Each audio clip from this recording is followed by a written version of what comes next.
Start. कोई भी चुनाव हो, टिकट न मिलने से नाराज नेता हर दल के लिए समस्या बनते हैं। कई बार तो नाराज नेता विद्रोह करके अपने ही दल के खिलाफ चुनाव मैदान में उतर जाते हैं या फिर विरोधी दल में शामिल होकर उसके प्रत्याशी बन जाते हैं।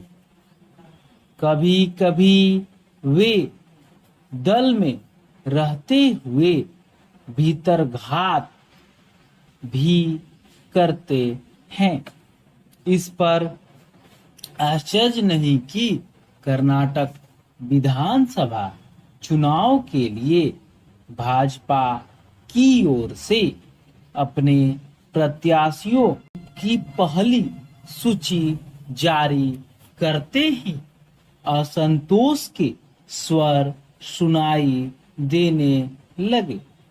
टिकट न मिलने से नाराज एक वरिष्ठ नेता जगदीश शेट्टार ने पार्टी के फैसले को अस्वीकार करते हुए विद्रोही तेवर अपना लिए हैं।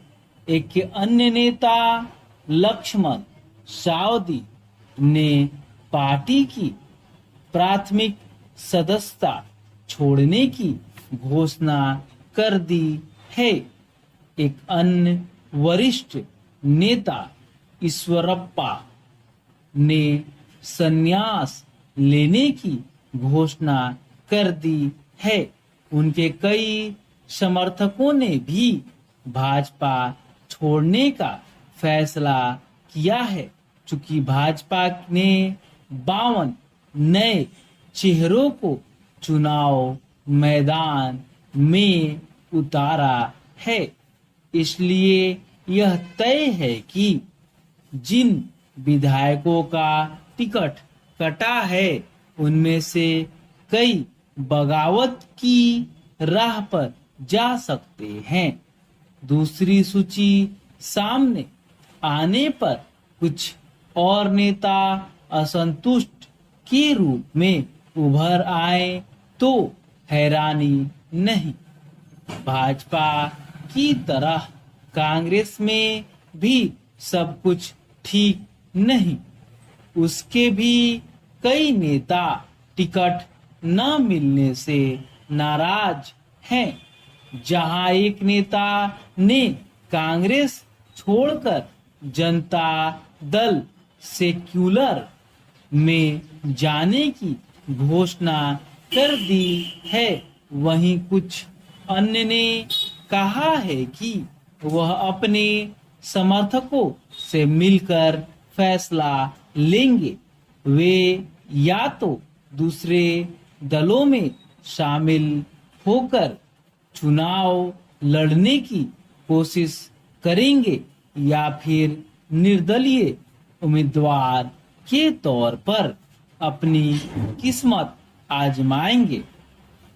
भाजपा कांग्रेस की तरह जनता दल सेक्युलर को भी अपने कई नेताओं के असंतोष का सामना करना पड़ रहा है। सबसे दिलचस्प यह है कि देवेगौड़ा परिवार में ही इस पर रार छिड़ गई है कि कौन सदस्य कहां से चुनाव लड़े। आज जैसा कर्नाटक में हो रहा है वैसा ही अन्य राज्यों में देखने को मिलता रहता है। निसंदेह ऐसा इसलिए होता है क्योंकि राजनीतिक दलों ने प्रत्याशियों के चयन के लिए कोई पारदर्शी व्यवस्था विकसित नहीं की है। इस व्यवस्था के अभाव में जोड़ तोड़ और वरिष्ठ नेताओं तक पहुंच के आधार पर प्रत्याशियों का चयन हो जाता है। कई बार तो ऐसे प्रत्याशी भी चुनाव मैदान में आ जाते हैं जो राजनीति में सक्रिय भी नहीं होते।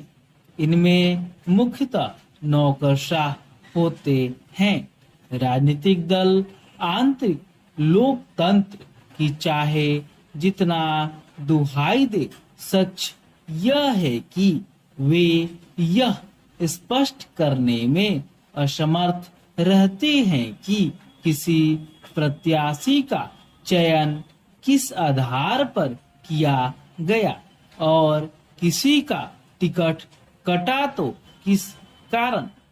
अच्छा होगा कि राजनीतिक दल यह समझे कि मनमाने तरीके से प्रत्याशियों के चयन से सबसे अधिक घाटे में वे ही रहते हैं। स्टॉप।